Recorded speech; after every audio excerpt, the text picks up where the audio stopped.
Right on. All right. Well, I'll tell you what. I'm gonna kick it off, and then, like I said, if there's a few stragglers coming in, I'll let them in real time. But I can walk and chew gum at the same time. Okay. Well, let's get it on. Um, hey, good evening and happy spring. Those of you checking us out, if this is your first time, welcome. And if you are familiar with us and what we do, welcome back. And thank you for being part of our 1455 family. I'm Sean Murphy. I'm the executive director. And if you do not know what we do, 1455 is a nonprofit organization, and our mission is simple and transparent. We celebrate storytelling, and we dedicate year-round free programming to doing just that. This includes our annual Story Fest. We have a monthly author series. We have an interview series. We collaborate with other writers to do workshops.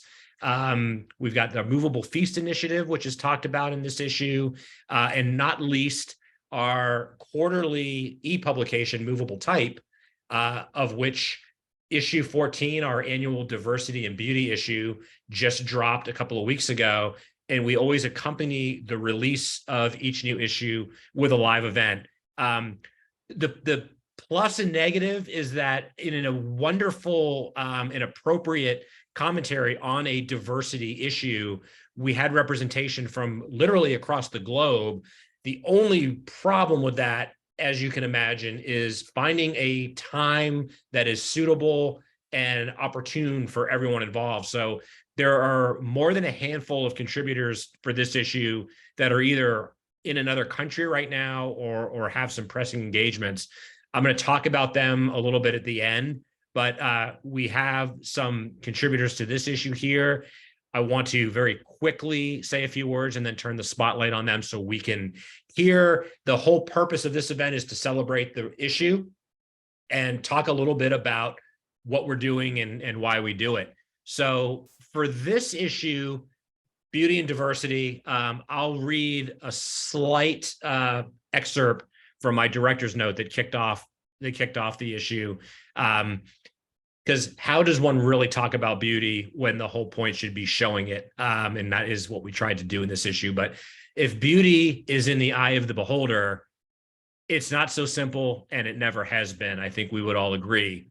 Our contemporary notions of beauty have evolved and expanded, and thanks to the democratization of content across all mediums, we're seeing faces, places, and points of view that may have seemed exotic or else were silenced altogether less than a quarter century ago.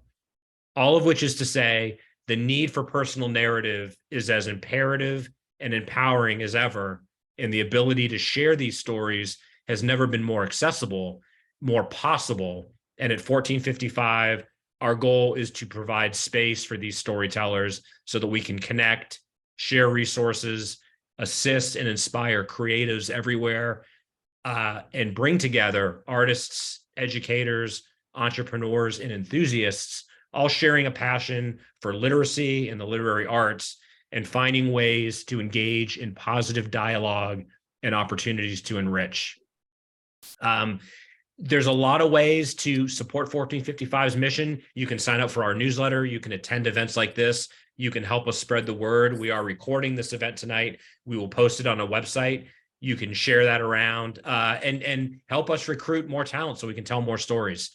That's it. It's short and simple. The first person I want to talk about is our featured artist this month, whose beautiful work graces the cover. John Todd is not able to join us tonight, but if you check out this issue, which I'm sure you already have, but if you haven't, please do. I'll embed the links on our Facebook page. And again, once we're done with this event and it's recorded, I'll share a summary and you can check out all this stuff for free. But just a shout out of gratitude to John Todd and 1455's creative director, Morgan Ryan, who does so much behind the scenes. And in this instance, she helped introduce me to John, who was gracious enough to let us use his work. John pursued a Bachelor of Fine Arts and design at Frostburg State University, and he expresses his creativity through a variety of digital and print mediums, And in addition to design, he loves gardening, photography, and supporting Black, queer, and trans visual artists through his Hues of Seven platform. I encourage you to check him out online. And again, we're so honored to have his stunning work gracing this issue. So let's get into the meat of the program. Thanks for hanging in there and bearing with my introductory remarks. I usually go in order of appearance. So that means Carlene is our first one up today. Carlene Montes de Oca is a multi-award winning author of Dog as My Doctor, Cat is My Nurse, and Pause for the Good Stuff, which is a phenomenal title. She is an international speaker, animal human health expert, and passionate animal advocate. She's been featured on ABC, CBS, NBC, and Women's Day magazine. Her powerful TEDx talk is entitled The Life-Changing Power of the Human Health Connection. She lives in Santa Fe, New Mexico, and it was a wonderful opportunity for us to feature an excerpt from her book, Junkyard Girl, a memoir of ancestry, family secrets, and second chances. Carlene, what a tremendous honor to work with you for the first time and hopefully not the last time. As I'm fond of saying, in no way does 1455 resemble an organized crime organization, but once you're in, we'd like to keep you in the family. So we hope we see you again. But what a beautiful excerpt. It was our pleasure and honor to feature this. I want to turn the spotlight on you, and you are welcome to read an excerpt of the excerpt, talk about it, or really the stage is yours. So I will step out of the way and say, Carlene, thank you for being here tonight. Well, thank you. It's such a pleasure to finally meet you. And to say hello to the rest of the people on this panel. So before I read the excerpt of the excerpt, I wanted to just give a little bit of backstory so people will understand what this is about. Basically, 4 years ago, I took one of those commercial DNA tests for fun, just to see. Actually, my mother had always said we had Jewish blood in our Latino heritage. And so I was curious about that. And instead of discovering that I was one of the chosen people, what I discovered was that I was adopted, and that my massive extended family, I mean, I have a big Mexican-American family, 63 first cousins, most of them everybody knew, but nobody ever told me. So, of course, that felt like a wrecking ball. It hit the core of my identity and just kind of left me in a lot of pieces. And I was on a mission to put those pieces back together again as soon as possible because it felt so destabilizing. And so I was trying to figure out, who the hell am I? Where do I belong? And Junkyard Girl is really the book that came out of that journey and that journey of discovery. So I'm going to read right now an excerpt of the excerpt that I gave to 1455. And I think the diversity part of it will be apparent, and I hope you will find a little beauty in it too. Melanie appeared on my father's bed, laying over a stack of thrift store garments. The blonde curls and her sapphire eyes, the color of an African lake I had seen on the cover of a magazine, memorized me. Despite the deep battery-sized hole in the upper back showing she had once had the power of speech, Melanie was the most perfect doll I had ever envisioned. I wasn't partial to dolls. I preferred the stuffed animals I curled up in bed with every single night. My sister had Barbie knockoffs living in her gypsy caravan, but I didn't care about them. Those figures with their hourglass bodies and strange orange skin were only useful for tea parties. They did not touch my heart as Melanie, with her dimpled smile and rose-colored cheeks, did. For months, I played with this doll at every opportunity, whispering my secrets into her ear and promising her that she would always be mine. Perhaps my mother had mentioned that this doll wasn't meant for me and that she planned to give her away. If she had, I'd dismissed it. Love had made me deaf to anything else. July arrived, signaling our annual trip to Mexico. Every summer, we climbed into my father's International, his behemoth truck, Like my father, this rig was rock solid, resilient, and built with one purpose in mind, to see us through any calamity on our journey through the Sonora Desert. Mommy loaded the camper and secondhand goods she had collected the previous year. Boxes of used kitchenware, electronics, hardware, and clothing quickly filled the compartment. Cast-offs that would find new homes with people south of the border who had less than we did. When I climbed inside, I found Melanie lying across the plastic-covered seat waiting for me. On our 3-day trip through the hottest, most arid landscapes in Mexico, it was taxing. Temperatures were in the low 100s. In the back cabin, I sweated and slept, but holding Melanie on my lap made the journey more bearable. Through the jalousie window vents, we watched the endless armies of saguaro cacti sweep past our speeding truck. On these long drives, my father was in his element. His tanned, muscular arms gripped the International steering wheel, forcing its vibrations into submission as he drove long hours across the vast stretches of desert. When we got a flat tire, he fixed it. When the engine overheated, he had it up and running again in no time. My mother rode shotgun, keeping watch over Dad in case he nodded off from lack of sleep, the scorching sun, or mere boredom. One night, after a grueling 12-hour drive en route to Mazatlan, the International groaned to a stop. I sat up in the rear cabin and looked through the glass panes at my father sliding a nozzle into the truck's gas tank.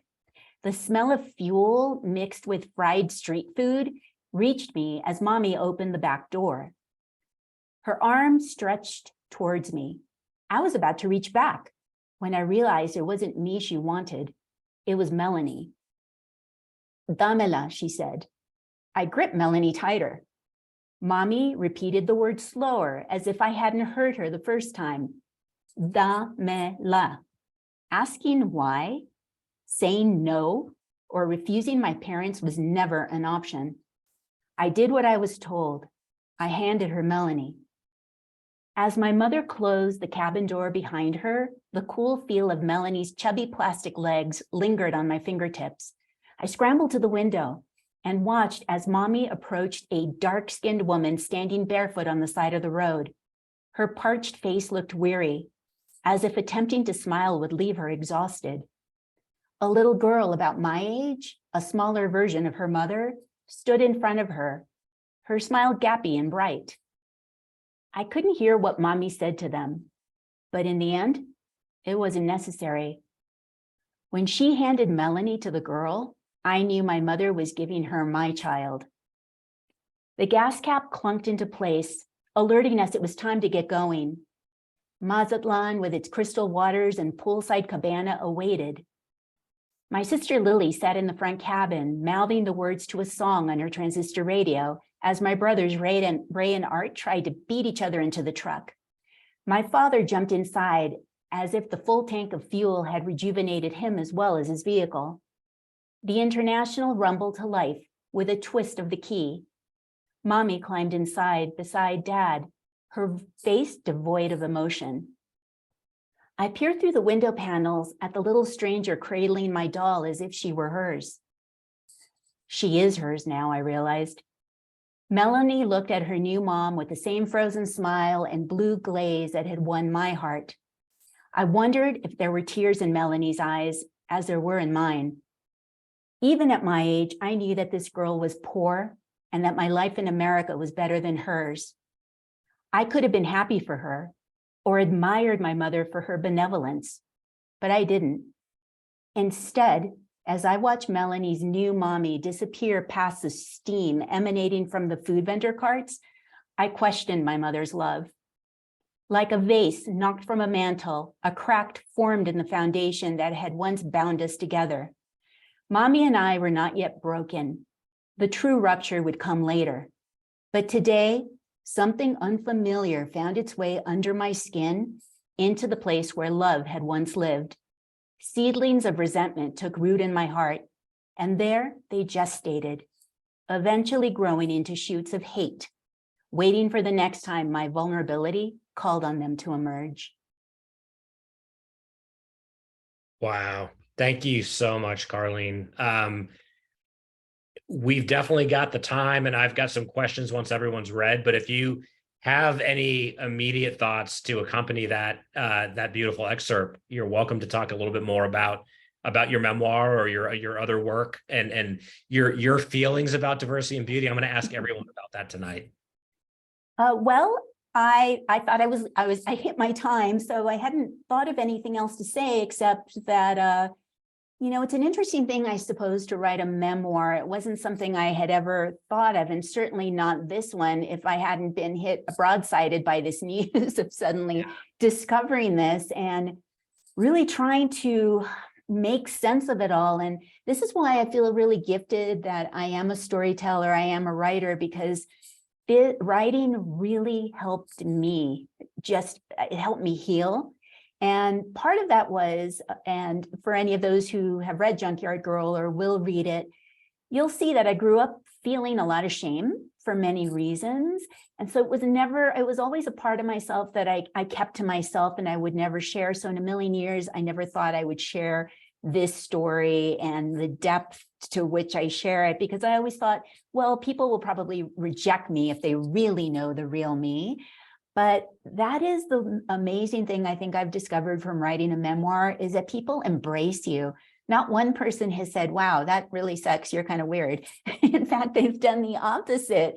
I think our stories really connect to other people's stories, and they not only help our own healing, but they can help other people. You never know how your words are going to affect someone else. So I think that might have been a huge takeaway, a big learning thing about the power of storytelling for me. Wow, that beautifully said. Thank you for sharing that. And completely unintended, but it's a ideal segue to our next reader, who happens to have written a memoir, and her amazing memoir was part of our author series. We closed out the year at Calero Vineyard talking with Sarah Birnbach about her memoir, A Daughter's Kaddish, which I'd love her to talk about. Let me introduce her. Sarah, then you can talk about your contribution to this issue, as well as the art of memoir and discovery, which I know you've got a lot of not only personal experience, but a lot of really deep and beautiful thoughts about. Sarah embarked on her encore career as a nonfiction writer in 2015 after successful careers as a human resource management consultant and licensed clinical social worker. As a sought-after motivational speaker, she's delivered over 500 presentations. Her aforementioned memoir, A Daughter's Kaddish, My Year of Grief, Devotion, and Healing, was published by Wonderwell Press in September of 2022. Her Combating Racism blog post can be found on her website, which is www.sarahbirnbach.com. An active member of the Women's National Book Association and the National Association of Memoir Writers. She lives in Rockville, Maryland. And I had mentioned earlier, once you're part of the family you stay in, Sarah has become a very valuable and precious member of our family. Sarah, thank you for being here. Thank you for the writing that you do. And thank you for being part of this issue. Thank you. Thank you, Sean. Rather than submitting a piece of my memoir, because this issue is based on diversity, and last month while I was writing it was Black History Month, and this month when it's published is National Women's History Month, I wrote about Black female authors, who most of whom were born in slavery and went on to have writing careers. After George Floyd's murder, and you referenced it, I started writing a weekly blog post about ways to understand and combat racism. And I wrote a lot about Black scientists, Black writers, Black inventors, Black doctors, whose names are little or not known. And for this piece, I decided to pick 19th century Black women who were writers and whose work was published. The piece is long, and I didn't want to read the whole thing, But what I do think is important is to speak these women's names out loud. And so I'd like to say their names and just give a couple of words about them, and then give the name of what they published. And I'll start in alphabetical order. Octavia Virginia Rogers Albert was born into slavery in 1853. She wrote her book was called The House of Bondage, and it was published after her death in 1890. And what makes this book famous is it's one of the very first collections of stories and memories of a former enslaved woman. Anna Julia Haywood Cooper was also born into slavery, and she attended a school and a collegiate institute in Raleigh, North Carolina. Her first book, called A Voice from the South by a Black Woman of the South, was published in 1892. And it's famous because it's considered one of the first articulations of Black feminism. Her book advanced a vision of self-determination through education for Black women. And she began her work to advance educational opportunities for Black students as a principal in a high school here in Washington, D.C., where I live in one of the suburbs. Fanny Jackson Coppin was also born into slavery, but her aunt purchased her freedom when she was 12 years old. She went to Oberlin College, which was the first college in America that was open to Blacks. And while she was there, she established a school to teach freed slaves. She wrote an autobiography called Reminiscences of School Life and Hints on Teaching, which was published in 1913. Now, being a woman who lives in Baltimore, I just want to add that in 1926, a Baltimore School for Teacher Training, which was originally named the Fanny Jackson Coppin Normal School in honor of her contribution to teacher training, is now Coppin State University in Baltimore. Lucy Delaney was a former slave, and her mother sued for her freedom, and her mother won. Her memoir, which is called From the Darkness Cometh the Light, or Struggles for Freedom, is the only first-person account of a freedom suit, and it's one of the few slave narratives published in the post-emancipation period. What is unique about her book is it emphasizes the strengths of the Blacks who suffered under slavery rather than recounting its abuses.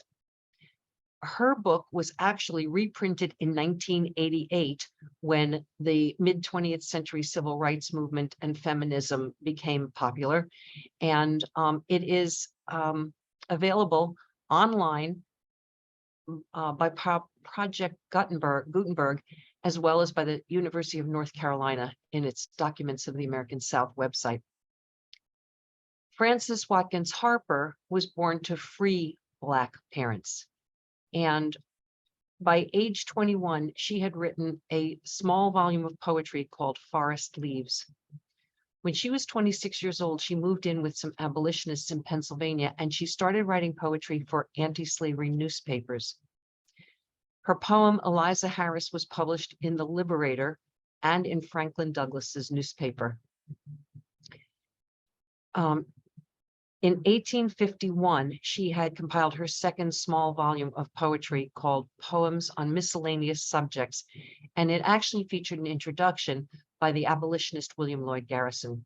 This second collection sold more than 10,000 copies, which was a record for a poetry collection by a writer, not to mention a Black woman. Pauline Elizabeth Hopkins was born to free parents of color in Portland, and her family encouraged her academically, and she developed an appreciation for literature. While she was enrolled in a secondary institution in Boston at age 15, she entered an essay competition for Black students.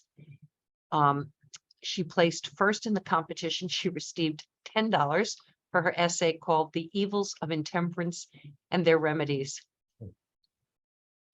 Writing became her passion, and in 1900, her short story Talma Gordon was published, and that became the first Black American mystery story. By 1902, she became the editor of Colored American, and she also authored 3 novels, one in 1901, 1902, and then in 1903. In 1915, she became the first Black editor of New Era magazine, which was one of the leading journals of that period. Harriet Jacobs was born into slavery in 1813 in North Carolina. She escaped to the free North and connected with abolitionists and feminist reformers. She felt a moral obligation to tell her story to help build public support for the anti-slavery cause. And so her autobiography, called Incidents in the Life of a Slave Girl, was published in 1861. Now, at that time, she published it under a pseudonym, Linda Brent. But her book, her autobiography, Incidents in the Life of a Slave Girl, is now considered an American classic. In 1862, she came to this area, Washington, D.C. and Alexandria, Virginia, and summarized her experience. And she described the misery faced by fugitives in a report called Life Among the Contrabands, which was also published in William Lloyd Garrison's The Liberator. Elizabeth Hobbs Keckley was born into slavery in 1818. She became a successful dressmaker and became acquainted with Mary Lincoln, the wife of President Lincoln. She became Mary Lincoln's dressmaker, and she wrote a book called Behind the Scenes by Elizabeth Keckley, formerly a slave, but more recently modist, and friend to Mrs. Abraham Lincoln, or titled 30 Years a Slave and 4 Years in the White House. A long title. She became a very prominent figure in the DC community, in the Black community. But after Lincoln's assassination, she stayed with the First Lady for a while, but the publication of her book, where she described private details about what went on in the White House, became very controversial, and her relationship with Mary Lincoln became very strained. There was a negative reaction to her book in the DC white community, and this impacted her ability to earn a living. Just a side note, the purple velvet gown that she designed, which was worn by Mary Lincoln at her husband's second inauguration, is on display at the Smithsonian's American History Museum. N.F. Moselle, and she used those initials, those were her husband's initials, and she used them to disguise the fact that she was writing as a female. In 1894, she published The Work of the Afro-American Woman. Now, the second edition of this book was published in 1988, again, at a time when the civil rights movement was gaining a lot of momentum. Her book shares the achievements of Black women who are educators, writers, journalists, dramatics, composers, missionaries, and businesswomen.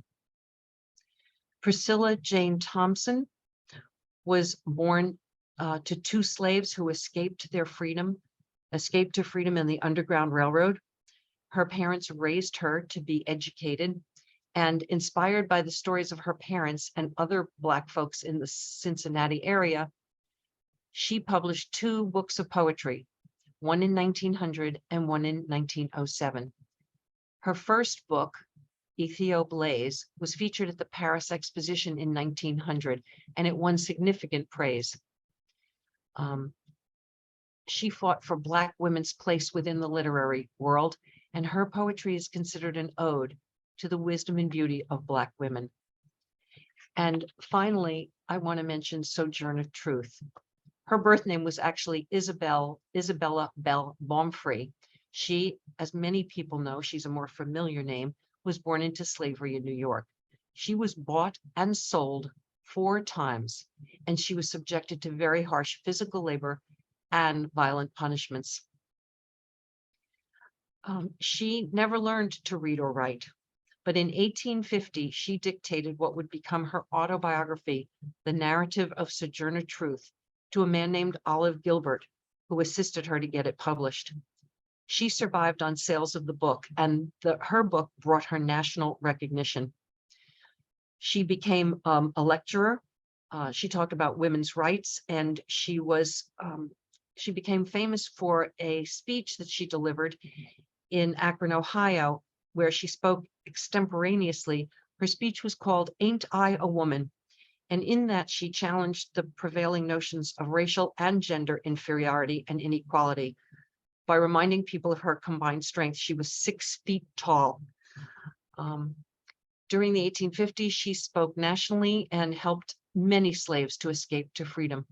After the Civil War, she worked to help freed slaves find jobs and build new lives. There is a memorial bust of Sojourner Truth in Emancipation Hall in the U.S. Capitol Visitor Center. She is the first Black American woman to have a statue in the Capitol. And in 2014, she was included in Smithsonian Magazine's list of the 100 most significant Americans of all time.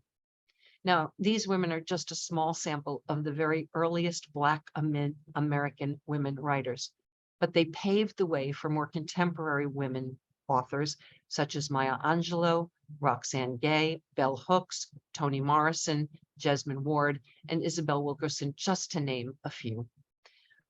They have really brought the Black woman's experience to life for millions of readers. And my hope was that their autobiographical accounts would show the bigotry and discrimination that they faced while growing up. To better understand the history of racial inequality in our country, I hope people will consider reading these and other works supporting the writing of all Black authors, and especially now in our contemporary society, when so many books are being banned. I think it's even more important that we speak about diversity in writing and publishing. Sarah, thank you so much. There's not much I can or should add that wasn't contained in the text, but what a gift you gave, and a very unique contribution. This is Movable Type's 14th issue, and we haven't had anything quite like this, and it was such a welcome addition, this looking outward, because we talk a lot about what is story, who can tell story, why is it important. And what you did, and this considerable research, and what's clearly a labor of love, emphasis on the labor and the love, but by exposing, so many of us to names and faces that we don't know that should ring out, it just deepened this issue and really grounded it in something that gives us a historical perspective. And again, clearly you have both an ability and a tremendous passion for this kind of advocacy. I thank you for that. And, we talked a little bit about memoir. I mean, I know you've got quite a few thoughts about the power of story, both as a healing mechanism for the writer, but also the ways that it can connect with community and bring people together over a shared issue or sense of grief or any number of things. But I certainly welcome you to say a few words about how you view story in your life and how you would describe it as such an important life force. Well, I have been journaling ever since I was a teen, and my journals informed my memoir. And I'm happy to say that, like Carlin, when you expose your family dynamics and you expose your story to the world, you don't know how it'll be reacted to. And like Carlin, mine has been well received. And I think that when we are honest as storytellers and are able to express our emotions, which Carlin, I think you did amazing. My heart went out to you when your mother gave that doll away and you watched out the window. I mean, my heart just broke for you. So I don't know if I'm answering your question, Sean, but I read a lot of memoir. I think that when we tell our story, even if other people haven't had exactly the same experience, we can relate our experience to the experience of another person. We can see the similarities in our own lives to the lives of other people. And I think that's why it's important to write, to try to publish, and for me in particular, to write memoir. Of course, my next book won't be a memoir, but I think putting our stories out helps other people to see their own lives more clearly.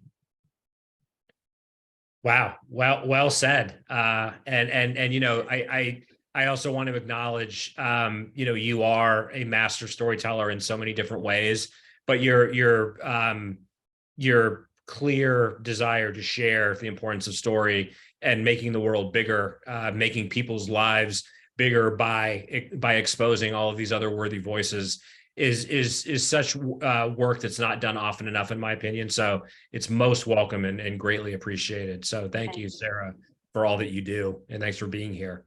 And thank you for your kind words, Sean, and for all that you do to promote storytelling and writing. Absolutely, my pleasure. You know, I'm fond of saying that running 1455 is ultimately a very selfish act, because as someone that is obsessed with story and the craft and how it's done, why it matters, looking at the cultural and historical implications, I'm like a kid in a candy store. So being surrounded by amazingly talented people that are sharing story at a very high level of accomplishment, what could be more fun and what could be more rewarding? So the pleasure is definitely mine. And maybe the segues are writing themselves this evening, but in terms of other people and the way 1455 facilitates experiences for me, our Movable Feast initiative, which I had mentioned and I talk about in this issue, 1455 is collaborating with other organizations and workshops and retreats that bring community together, so that they can have the time and space to create their own work. And this is crucial, especially as we steadily emerge out of a COVID world, have the opportunity to meet and break bread and spend quality time with other people who care deeply about these issues. We're a small but very vital and enthusiastic group of people. So I had the wonderful opportunity to be part of the Todos Santos Writers Workshop, which is an annual gathering in Todos Santos, Mexico. And that is where I met our next special guest. I will read his bio, but I will introduce Liam by basically saying it was admiration at first sight. And the more I heard about this comparatively young man's sense of adventure and accomplishment, his passion and intelligence, his sensitivity, and the obvious zest for experience and getting out of comfort zones was not only very inspiring for me, but I thought super refreshing and super challenging, because being in Mexico was a great opportunity to think we need to be getting out of our comfort zones much more often, physically, spiritually, and so forth. But Liam, I basically didn't ask him to be a contributor. I demanded it, and he was kind enough and generous enough to take me up on that offer. But just talking to this guy in a bar, I thought he's got a lot to say, and he's already experienced a lot as it relates to diversity and beauty and the telling of story. Because to tell a story, you need to understand the story. When you hear him speak in a few seconds, you'll see what I'm talking about. But let me properly introduce our friend Liam. Liam Greenwell is a writer based in Mexico City, originally from Cambridge, Massachusetts. And he has written about topics as varied as bone sculptors, captchas, and Anthony Bourdain for publications in print and online. You can read, and you should read, more of his work at his website, liamgreenwell.com. And again, I'll put all these links to everyone here's work in my write-up after this with the recording. But Liam, thank you for being here, and thank you for indulging me. Suffice it to say, it was an extraordinary joy to include your work in this issue. Well, thank you so much, Sean. Yeah, I'm extremely humbled by those kind words. I feel now intimidated that everyone's going to be judging exactly what I'm saying just trying to measure it up to how you described it. But yeah, it was such a joy to meet you in Los Santos and to be part of that writing community, you know, in, as you said, in a new place, around new people. I think it is something that I was certainly missing a lot of, and I think didn't realize how much I was missing until we could get, you know, back together and do that. Yeah, it was a great opportunity for me to be there. I want to thank also Rex Weiner, who invited me up and said, you know, I can chauffeur people around, and that would be my my payment for being able to be there. So thank you, Rex. I think he's still up there now. But yeah, Sean and I met there, and it was such a pleasure to chat with you, and I'm very thankful you requested that I write this, because it's been something I've been sort of, you know, throwing around for a while. So I'm just going to read the first 2 pages or so of this. Yeah, and the rest will be online. My desire to travel came from my grandfather, Harold, even though he was that breed of person who preferred the back roads of Western Kentucky to anywhere else. He had road maps of Caldwell, Trigg, and Lyon counties with highlighters marking every road he had ever run down, and he had run down so many that it seemed the whole map was neon yellow. When he died, we found a note he must have handwritten when he didn't have much time left. I've gotten speeding tickets in, it started, and proceeded to list 18 counties around the state of Kentucky. I had so many left, he wrote at the bottom. His international experience, meanwhile, was limited to missionary trips in the 1980s, souvenirs from which, including a basket from Kenya with Harlod mistakenly woven onto it instead of his name, decorated his and my grandmother's living room as long as he was alive. But no matter where he was, in Kenya or Kentucky, he lived his life as if he were traveling all the time. Every country road was a chance at the sublime. As for me, I was looking at maps before I knew how to read. I had a world map shower curtain as a kid and memorized capitals as I shampooed. Middle school, needless to say, it was tough. I started working young, and I used the money I earned to travel on my own as soon as my parents would let me. I was the youngest backpackers in hostels in Kuala Lumpur and Hanoi on my first trip to those cities, whose names I had previously only known as words on that vinyl curtain. As Mallarmé suggested, I believe that travel in its broadest form is the only true way to regain control over one's senses, including that most elusive sense of beauty. The flesh is sad, alas, and I've read all the books, the French poet writes in his Sea Breeze. With that brief opening line, he writes off both sex and academic knowledge as routes towards deliverance from what he calls boredom. Raise anchor for a stranger world, he implores us instead. However, it's easy to fall in love with the idea that the goal of all this travel is to seek out authentic experiences, to escape from our vain commercial culture and connect with the capital R real. The search for authenticity, indeed, motivates all of us who travel in one way or another. It's the central myth of the modern travel industry, the bedrock of a ballooning tourist economy, the COVID period only a blip on years of growth. Travel, so the thinking goes, provides the possibility of peeking behind the curtain that divides our world from humanity as it once was or should be. On a very basic level, it's clear that this idea of authenticity for an item of food, a piece of clothing, is faulty. The croissant, an authentic French pastry, is actually Viennese with a possible Ottoman influence. Panama hats, meanwhile, despite their name, originate in Ecuador. Investigate the history of nearly any food, ritual, or tradition, and you'll find a similarly mishmashed story. Despite that, the word authentic is a powerful one, and we can see the proof of that whenever shopping for hotels, restaurants, or tours. A quick search for authentic travel Mexico, for example, turns up results as different as an 8-course meal in Cancun and a tour of archaeological zones in Mexico City. It's a hypnotizing word because it promises respite from lives that we feel are increasingly false, that is, far from others, far from ourselves, and far from beauty. It's also a way for tourists to separate themselves from what they perceive to be superficial experiences that other tourists engage in. A fact that, not surprisingly, savvy restaurateurs, hoteliers, and tour operators noticed long ago.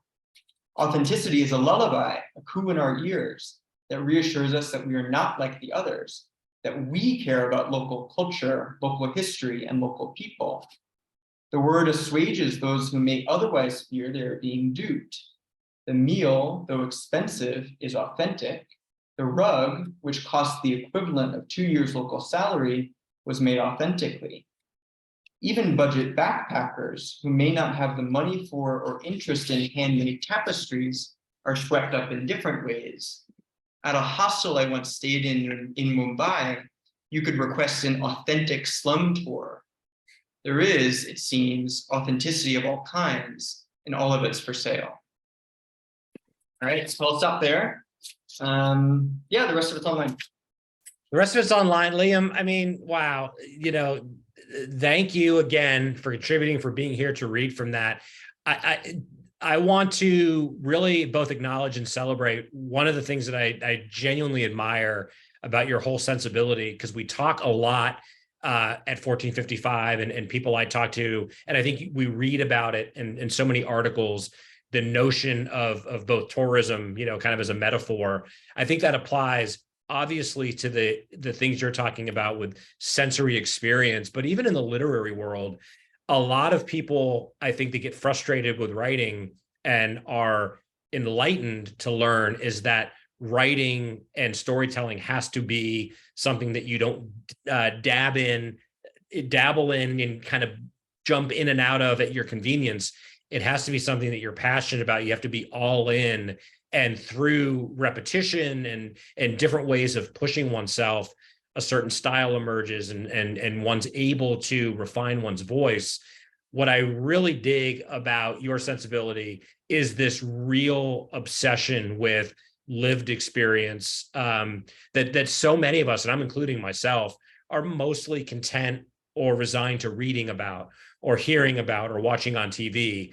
And you clearly have this real bug of getting your feet dirty and then being able to talk about it, because that's the other part that's worth celebrating here. Having the experiences is wonderful, but to have someone that can put the words together and evoke those places and those sensations, it's pretty powerful stuff.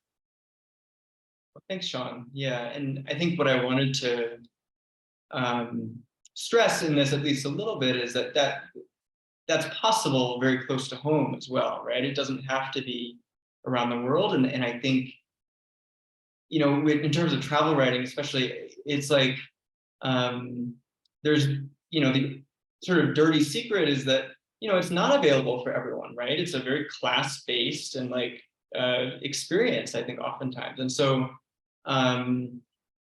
we have to acknowledge that and look at, how can we get those experiences maybe close to home? How are those experiences universal, right? And I think that's when travel writing really shines, when we're either connecting with the daily life of others, right?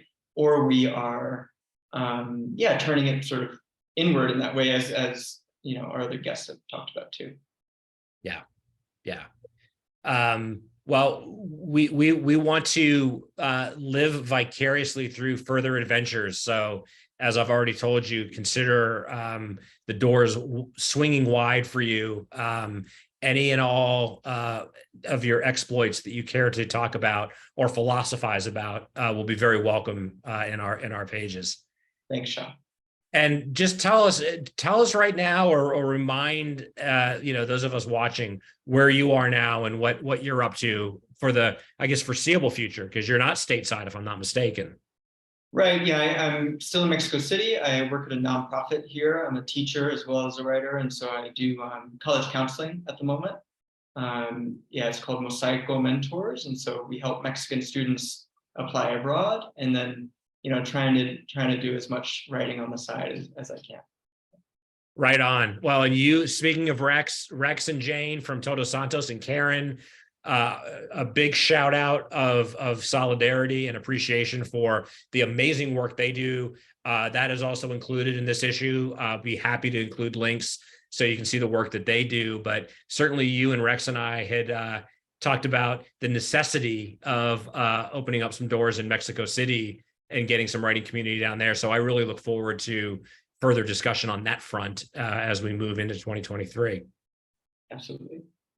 Right on. Well, I also want to briefly acknowledge we did have a handful of people for a variety of reasons were not able to join us tonight, but I would be remiss to not at least speak their names. And again, I've mentioned this a few times. I will make sure these bios are readily accessible in my write-up with links to everyone's work, everyone's website. And again, the best way for those of you just checking us out tonight and who have not read the issue, I think you're hearing and seeing why we're so proud of this particular issue and the work we do. But the best way to get a handle on these storytellers and what they do is to dive in and check out each piece. Janine Ouellette is also not a stranger to 1455 programming. She's been part of our author series. I've talked to her a couple of times about her writing. Her memoir, The Part That Burns, was a 2021 Kirkus Best 100 indie book and a finalist for the Next Generation Indie Book Award in women's literature. She also has an amazing Substack where she does online workshops and is a very passionate advocate for the literary life. And she clearly enjoys working with and mentoring writers of all ages and levels of experience. So she's a real a gold mine and a real resource for the literary community. So Janine couldn't be here tonight, but check her out online. Our overseas guest had a scheduling conflict. He was going to read poetry for us tonight. So I'm definitely disappointed, but that just means that we will facilitate him at a future time. But please check out Hasib Hourani's beautiful poetry in this issue. It was a tremendous honor for us to include his work. Hasib is a Lebanese Palestinian writer, editor, arts worker, and educator. His practice disrupts expectations of place, archive, and the relationship between the two. The recipient of the Wheeler Center's Next Chapter scheme and his 2021 essay, When We Blink, was shortlisted for the Liminal and Pantera Press Nonfiction Prize and is published in their 2022 anthology. We will hear poetry at a future time, but the words on the page can certainly be savored in this movable type. Another longtime friend of 1455 is my dear friend, Dr. Adrienne Christian. I know her and got to meet her as a remarkable poet, and she's been part of our Black Women Poets annual event at our Summerfest. So I could not recommend her poetry more enthusiastically, but she rocked my world by submitting her photography. She is another world traveler, and she couldn't be here tonight because of time changes. I believe she's in, gosh, I'm forgetting, but somewhere far enough where the time change, I think she's asleep right now. But Adrienne's photography completely blew us away. We were really happy to include it. Check out this issue so you can see that.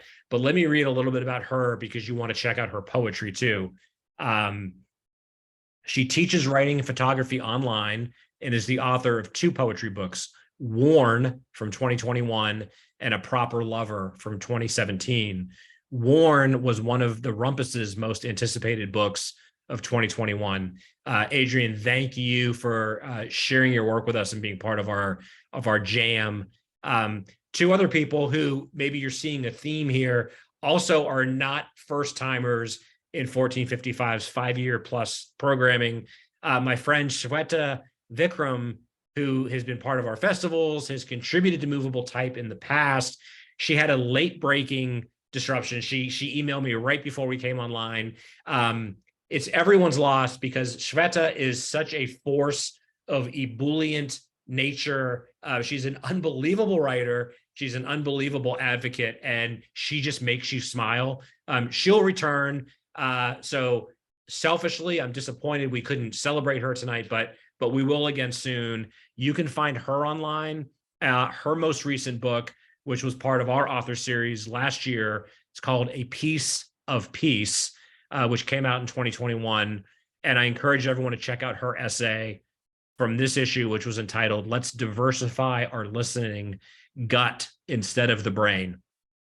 And last but not least, and this is a perfect segue and advertisement, Justin Aaron, who is my brother. We met at the Nuepe Center, which in a lot of ways was the precursor to 1455. Justin is a poet, photographer, essayist, and all-around literary rock star. His essay, Awakening Landscapes, in this issue, talks about the origins of his writing retreat in Italy, which is where he is right now. His workshop will be taking place this year in November. All that information can be found at justinaaron.com. Again, also available in this issue. Links to everyone's work will be readily available. And I just couldn't encourage you more to, again, check out this issue, because we're showcasing brilliant story from literally around the world. And I guarantee you, your senses will be amplified, you will be inspired, and your world will get bigger. And I think that's the whole point of this and what we do. So I want to thank everyone for being here tonight. It was a smaller group, but I'm glad we had a little room to spread out. Everyone had hopefully ample time. And again, I look at this as kind of an aperitif for people that are checking us out, so they can really go and do a deep dive in the text and then discover all of these storytellers via their websites and support their work and spread the word. So until next time, thank you all for being here. Thank you for being part of our 14th issue. And it's both a request and a soft demand that this is not your last time. I look forward to seeing you in our work again and being part of our family. So be well, keep telling and celebrating those stories, and we'll see you all soon. Thank you, Sean, and thank you for the work that you do for the literary community. It's absolutely my pleasure. Thanks, Thank Sean. you. Good night, everybody. Good night, everyone. Be well. Take care.